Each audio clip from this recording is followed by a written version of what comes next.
Hello everybody, well done for the work that you have done thus far. I'm excited by your excitement. Thank you for the group work that you are doing.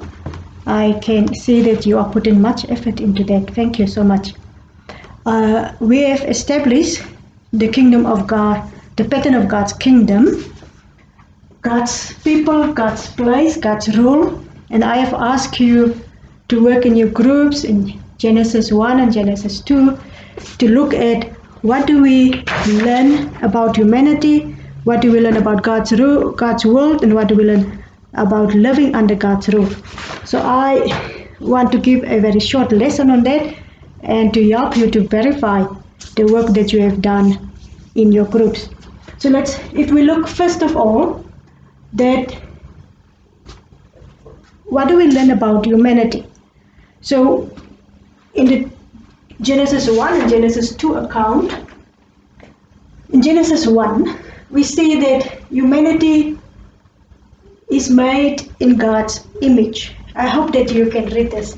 It's a bit far, it's a bit small, but I will also speak slowly so that you can hear what I'm saying. So first of all, in Genesis 1, we see that humanity is made in God's image.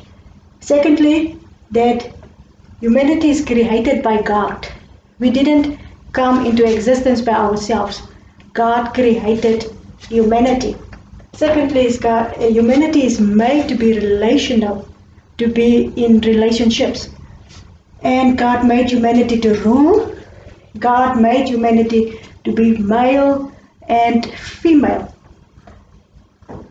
God made humanity into His image, like I have said above, and God blessed humanity. We see that in Genesis 1, and God commanded humanity to be fruitful, to multiply, to fill and subdue the earth. So that's what we see about humanity in Genesis 1.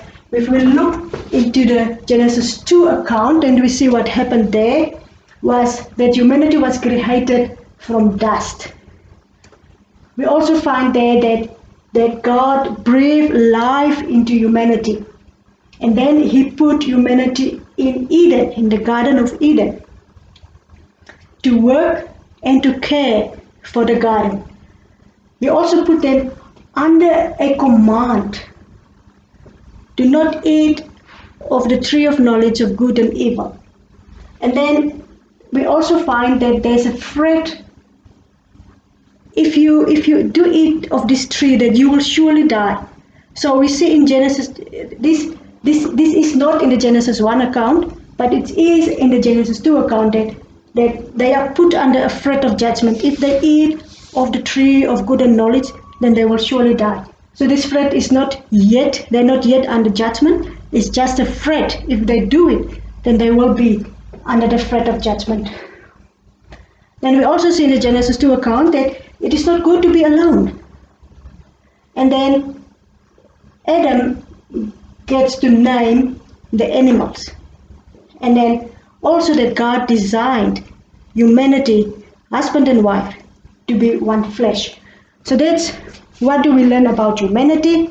And if we go under God's place, and the question there was, what do we learn about God's world, God's place? Then we see first of all in the Genesis 1 account, it is fantastic. Humanity was given the authority and they had the responsibility to rule. And we also see that the seventh day, rest is the goal of creation.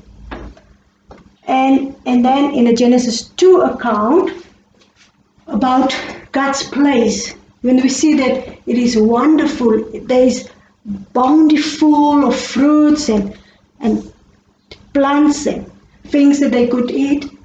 And then again we see that humanity was given the authority to rule, the responsibility to rule over the garden, to rule over earth.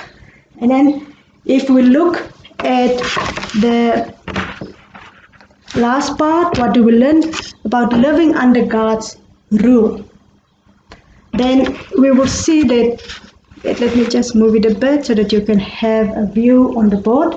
So we see under God's rule, it was They had to be fruitful and multiply, stewards of the world. In other words, they had to follow and subdue the world. And then in Genesis 2 account, we find that there was a specific command given to them: do not eat of the tree of knowledge of good and evil. And then the consequences, if they do eat of this tree, that they will surely die. So this is what we are seeing, what happened in these two creation accounts. So God's rule is meditated by His word. Living under God's rule means blessings, means life. Rejecting God's rule means in judgment. Thank you so much. I'm hoping that this is helping you.